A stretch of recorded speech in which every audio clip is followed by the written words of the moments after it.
I do not want to work through these questions point by point so much as to paint a broad canvas of my spiritual experience in light of Ashland's attributes, relationships, and faith statements. My personal journey of faith began even before I was aware of it, when my parents chose to return to the church of their childhood and to raise their children within the context of the faith community. I grew up surrounded by family that encouraged both a personal exploration of Christianity and a lifelong interest in learning. I struggled with my faith commitment during my early teenage years, but at 16 surrendered my life to Christ and almost immediately began preparing for vocational Christian ministry at Warner Southern College, which is now Warner University. The Church of God, my background, a Wesleyan holiness tradition, holds much in common with the Brethren tradition, including a strong emphasis on the authority of Scripture, an affirmation of women in ministry, and an emphasis on our relationship with Christ as the basis for our Christian unity. But in studying the Wesleyan roots of the Church of God, I learned of the pietist experiences which actually shaped John Wesley's ministry and spirituality. This led me into the area of small groups and spiritually mentoring relationships, which Wesley adopted from the Moravian pietists. The emphasis on shared accountability and small communities of learning became not only a ministry competence for me, but also the basis of my growing Christian experience. Regardless of my geographic location in ministry, I have remained involved in small accountability groups with persons who are both unafraid to ask me the hard questions, but also ones who are willing to affirm my spiritual progress, affirm God's work and calling on my life. Some of these relationships began as part of my early ministry training. Others were built within the context of my actual pastoral service to the church, and in the last 14 to 15 years, many of these relationships have emerged through my work within the Upper Room Walk to Emmaus. Out of this background of faith development grew a strong sense of mission to the world. This has included work at home through compassionate ministry such as work among the homeless, social justice projects with the Church of God Reconciliation Task Force, and several foreign fields including Haiti, China, Puerto Rico, and Jamaica. And out of my missions work at home and abroad, a new ministry emphasis emerged, mentoring others to lead in these types of mission endeavors. Although my official ministry credentials, my ordination, are in the Church of God, my actual ministry experience has been very diverse. In addition to serving the Church of God as a pastor and educator, I have also worked as community spiritual director for a Walk to Emmaus community, the pastor of discipleship for United Methodist congregation in New Jersey, where I currently serve, and as a training pastor for church planters and evangelists in Haiti. If I were given the opportunity to design a new program, my vision of field education would be perhaps somewhat different than many. First of all, I love the term field education. Many schools have either narrowed their extension efforts to technology offerings, such as online courses, or they have worked with learning paradigms that fail to take into account the actual context of effective ministry. Field education is a fitting term, as it opens the door for any approach which might develop effective and spiritually mature servant leaders. Although technology does offer the chance to offer classes to a broader constituency of learners, technology alone cannot meet the need. I envision a multifaceted approach which may include technology tools as one part of an overall program, but which would also include such things as small accountability cohorts of learners, field mentors who might guide emerging leaders, much as Paul guided Timothy and Titus, and even field experiences in ministry that help expand learner perspectives. In more detail, academic classwork might be delivered through online courses, for instance, but these would be included not only as subject matter content, but also as strong communications tools and relational components with other learners and with teachers and mentors. This more structured coursework might be enhanced by the support of a field spiritual mentor, for example, possibly a pastor or other church leader, who would guide and shape the learner's experiences within the context of the local church. This support might be enhanced by small groups or cohorts of learners in a given area or region who meet at regular times to discuss, share, and affirm each other's learning experiences.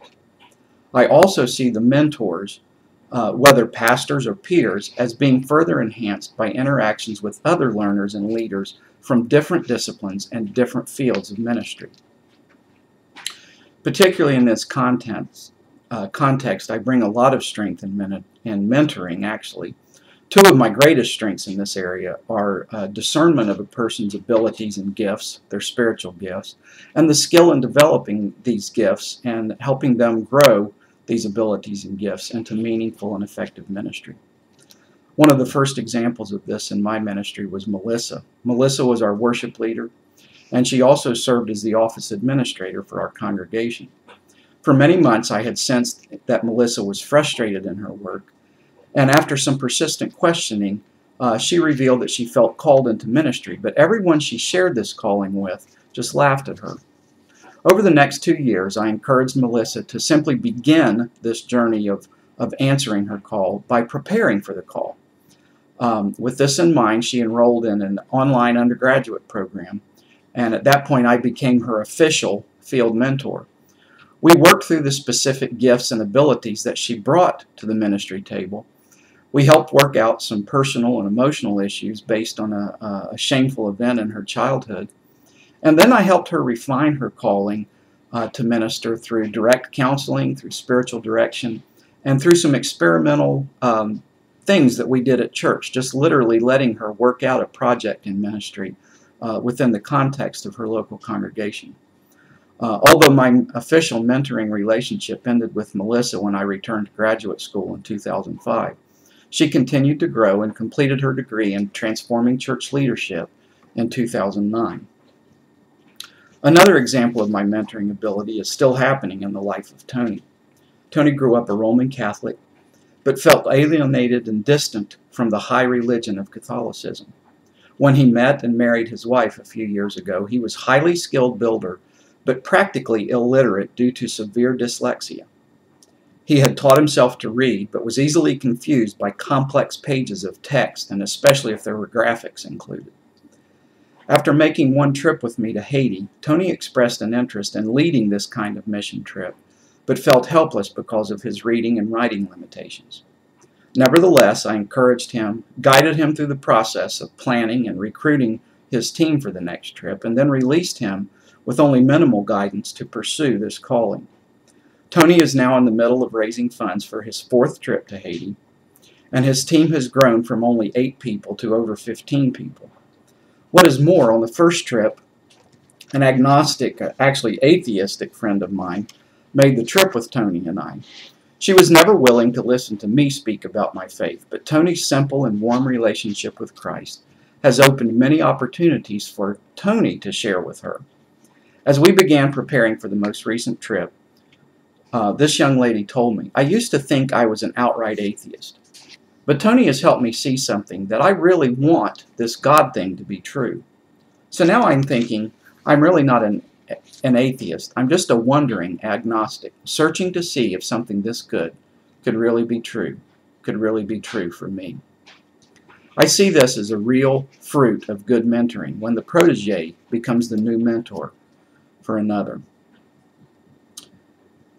Field education can take many forms, including mentoring, online education. Seminary goes back to church is a topic written by Russell West, where the seminary classes are actually delivered and practiced within the context of the local church. But so often persons called to ministry go away to a college or seminary, and anywhere from 3 to 5 to 7 years sometimes to prepare for ministry. But often this very academic experience may isolate them from the actual context of where ministry is performed and lived out every day. I see the potential of field education alleviating the possibility of isolation from real ministry, as well as extending educational opportunities to those who cannot afford to leave home or who cannot afford to travel away from their current family situation in order to study at a seminary or college environment. At the same time, a traditional component of college or seminary experience has always been the ethos that develops around the institution itself. This can be the strong spiritual environment of the Christian college or seminary campus, or it can be the more intense relationships that are able to be formed between learners and their real-world professors and mentors. And field education, especially when it's seen as online education or remote distance learning, often isolates people from these ethos-enabling interactions. This is where field mentors, peer interactions, and even a cohort model of learning may enhance the more remote forms of distance and field education. What is more, if technology is used appropriately, and I emphasize appropriately, and in conjunction with other best practices, then larger communities of learning can be built. Communities that may include both residential learners, indigenous learners from other nations, and those gathered around their local church where their learning is actually taking place in the context of active ministry. This type of interaction across fields and across disciplines can serve as what the scriptures say, iron sharpening iron, where one learning person can sharpen the iron of another learning person, and together they can sharpen the iron of a third. In summary, it's easy to say what my faith affirmations are. I find no disagreement with Ashland's statement of faith. I hold strongly to the scriptures. I hold strongly to a Trinitarian view of God. I believe in a personal and warm experience with Jesus Christ, a growing relationship with Him that's empowered and actually dwelt in by the Holy Spirit.